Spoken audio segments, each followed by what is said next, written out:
ಕಿರುತೆರೆ ಲೋಕದಲ್ಲಿ ಸದಾ ಹೊಸತನದ ಕಥೆಗಳ ಮೂಲಕ ವೀಕ್ಷಕರನ್ನ ರಂಜಿಸುವ ಕಲರ್ಸ್ ಕನ್ನಡ ವಾಹಿನಿ ಇದೀಗ ತನ್ನೆರಡು ಪ್ರಮುಖ ಧಾರಾವಾಹಿಗಳ ಮೂಲಕ ಮಹತ್ವದ ತಿರುವೊಂದಕ್ಕೆ ಸಾಕ್ಷಿಯಾಗಿದೆ. ವಾಹಿನಿಯ ಜನಪ್ರಿಯ ಧಾರಾವಾಹಿ ಭಾಗ್ಯಲಕ್ಷ್ಮಿ ಹಾಗೂ ಇತ್ತೀಚೆಗಷ್ಟೇ ಮನೆ ಮಾತಾಗಿರುವ ಪವಿತ್ರ ಬಂಧನ ಧಾರಾವಾಹಿಗಳಲ್ಲಿ ಏಕಕಾಲಕ್ಕೆ ಮದುವೆಯ ಸಂಭ್ರಮ ಮನೆ ಮಾಡಿದೆ. ಆದರೆ ಈ ಮದುವೆಗಳು ಕೇವಲ ಸಂಭ್ರಮಕ್ಕೆ ಸೀಮಿತವಾಗದೆ ರೋಚಕ ತಿರುವುಗಳು ಹಾಗೂ ಅನಿರೀಕ್ಷಿತ ಘಟನೆಗಳಿಂದಾಗಿ ವೀಕ್ಷಕರನ್ನ ಸೀಟಿನ ತುದಿಗೆ ತಂದು ಕೂರಿಸಿವೆ.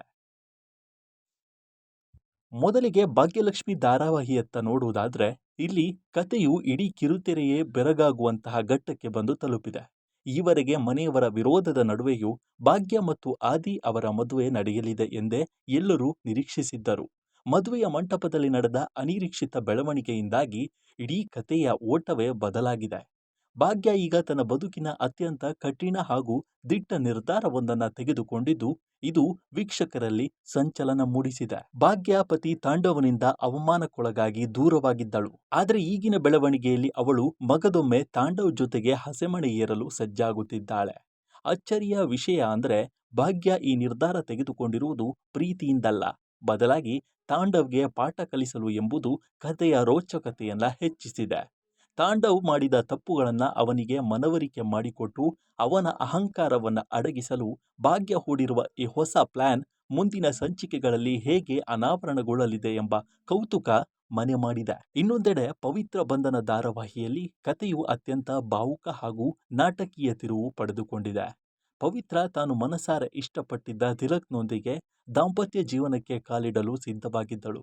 ಇವರಿಬ್ಬರ ಪ್ರೀತಿಯನ್ನ ಗೌರವಿಸಿದ ದೇವ್ ಸ್ವತಃ ಮುಂದೆ ನಿಂತು ಮದುವೆ ನಿಶ್ಚಯ ಮಾಡಿದ್ದ. ಆದರೆ ವಿಧಿಯಾಟವೇ ಬೇರೆಯಾಗಿತ್ತು.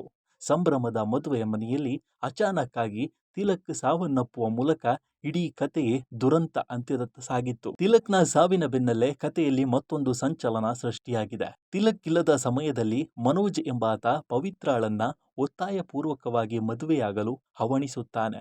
ಆ ಸಂಕಷ್ಟದ ಸಮಯದಲ್ಲಿ ಸಾಯುವ ಮುನ್ನ ತಿಲಕ್ ನೀಡಿದ್ದ ಪವಿತ್ರಾಳನ್ನ ನೀನೇ ಚೆನ್ನಾಗಿ ನೋಡಿಕೋ ಎಂಬ ಭರವಸೆಯನ್ನ ಈಡೇರಿಸಲು ದೇವ್ ಮುಂದಾಗ್ತಾನೆ.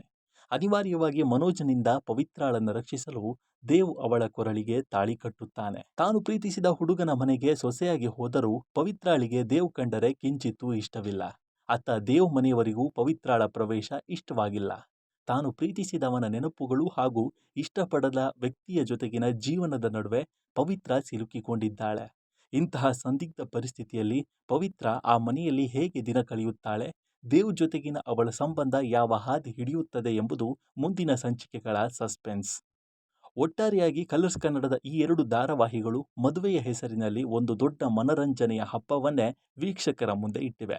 ಭಾಗ್ಯಾಳ ಬುದ್ಧಿವಂತಿಕೆಯ ನಡೆ ಒಂದೆಡೆಯಾದ್ರೆ ದೇವು ಪವಿತ್ರ ನಡುವಿನ ಅನಿವಾರ್ಯದ ಬಂಧನ ಇನ್ನೊಂದೆಡೆ ವೀಕ್ಷಕರನ್ನ ಕಟ್ಟಿ ಹಾಕಲಿವೆ.